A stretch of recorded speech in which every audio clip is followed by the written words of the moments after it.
அனைவருக்கும் வணக்கம். தமிழர் திருநாளான பொங்கலை உலகெங்கும் உள்ள தம் மக்கள் சிறப்பாக கொண்டாடுவது வழக்கம். சூரிய கடவுளுக்கும் இயற்கைக்கும் நன்றி செலுத்தும் விதமாக பொங்கல் பண்டிகை கொண்டாடப்பட்டு வருகிறது. அதை பற்றி 2ஆம் வகுப்பு படிக்கும் KN தேஜஸ்ரீ ஆகிய நான் சிறு உரையாற்ற வந்துள்ளேன். நாம் உணவு உண்பதற்கு எவையெல்லாம் விளைவிக்க எவையெல்லாம் உதவுகிறதோ அவற்றுக்கெல்லாம் நன்றி கூறி வழிபடுவதுதான் பொங்கல். பொங்கல் பண்டிகைக்கு முதல் நாள் போகி பண்டிகை கொண்டாடப்பட்டு வருகிறது.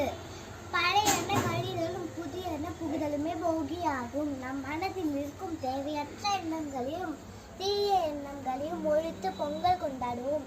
இனிய பொங்கல் நல்வாழ்த்துக்கள். நன்றி, வணக்கம்.